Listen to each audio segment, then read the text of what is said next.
Have you noticed every year just feels shorter than the last?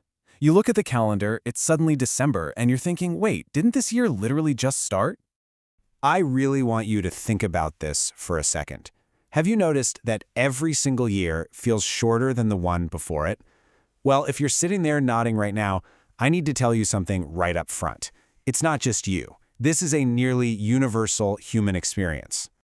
Think back to when you were a kid. Remember how a single summer felt like this massive, endless lifetime? Waiting for your birthday or the holidays, it just dragged on forever. Your days were just packed full. But man, look at us now as adults. We blink and a whole week vanishes. Months feel like days, and entire years can just slip right past us without us really even noticing. In this explainer, we're going to figure out exactly why that happens. So here's the big question. Why does time feel like it's speeding up, even though, well, it obviously isn't? What is actually going on in our minds as we age that distorts the clock so much? Okay, let's look at the numbers. Because your lived experience is actually backed by hard science. Researchers sat people down from different age groups and told them to just sit quietly and guess when exactly 120 seconds had passed.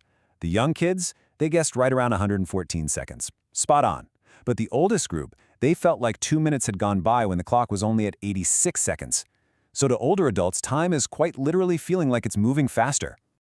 Part of this is just pure math. It's called the proportional theory. Think about it. When you're 5 years old, a single year is a massive 20% of your entire life. Of course it feels like forever. But by the time you hit 50, 1 year is just 2% of your life. Every year that goes by is just a smaller and smaller slice of your whole experience, which naturally compresses how heavy it feels. But math is only part of the story. To really get why our weeks are vanishing, we gotta look at the brain. Right, so let's move into part 1, memory and repetition. See, our brain actually uses our memories kind of like a measuring tape for time.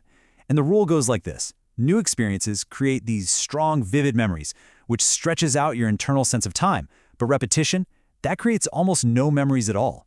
If you don't have new memories anchoring your week, your brain basically just throws that time out as irrelevant. So when life gets repetitive, time genuinely feels shorter. We fall into what psychologists call an autopilot life. Our brains are incredibly efficient, right? They're designed to save energy.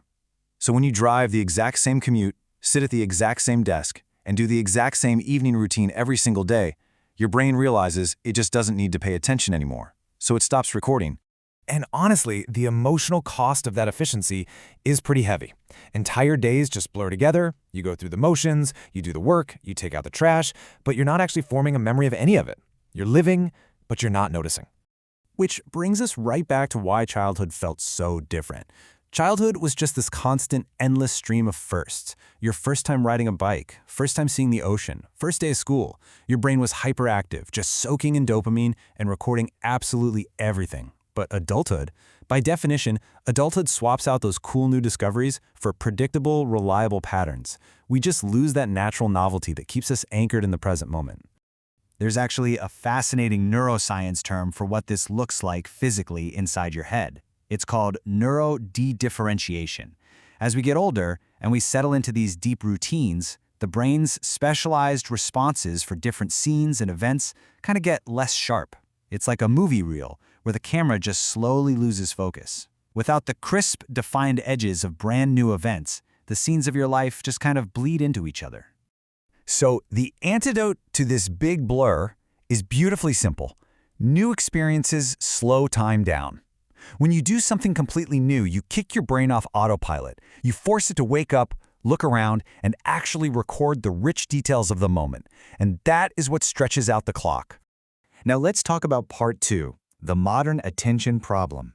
Because it's not just biological aging or our daily routines that are speeding things up. It's the actual era we live in. Look at our modern lives. We spend hours just scrolling on our phones. We're constantly multitasking, bouncing between emails, texts, conversations. We live with this hum of high stress all the time. All of this fractures our attention span. And remember, forming a memory requires attention. When your focus is constantly split by a screen, your brain just can't form those robust memories you need to stretch time out. It leaves us in this deeply relatable but really tough spot. You've got a full calendar, a full inbox, a jam-packed day. You are busy, but you are not present. And time just slips right through the cracks of your divided attention. Okay, so this brings us to the most important question of this whole explainer. If time feels faster because of how our brains process routine and how our modern lives fracture our focus, can we actually slow it down? Well, the science says yes. Yes, we absolutely can. Let's look at how we can do this with some simple, completely non-extreme steps. Number 1, just add small new experiences into your day. You don't have to quit your job and move to another country, Just drive a different route to work. Order something totally weird for lunch. 2, be more present. Just pay deliberate attention to the small sensory stuff, like the smell of your morning coffee. And 3, actively break your autopilot loops. If you always watch TV right after dinner, just go for a quick walk instead. Number 4, create memorable moments. Even taking a tiny weekend day trip to a town nearby forces your brain into this heightened state of awareness. And number 5, this one is huge, stop multitasking and cut down on passive consumption. When you're talking to a friend, silence your phone and give them your total undivided focus. I promise you, you're going to remember that dinner way longer than if you were checking notifications every 5 minutes. Psychologists actually have a really cool name for why these tiny interruptions work so well. It's called the oddball effect. Studies show that if you show people a sequence of identical images and suddenly you throw in one totally weird, expanding image, an oddball, people will subjectively swear that the oddball lasted longer than the rest.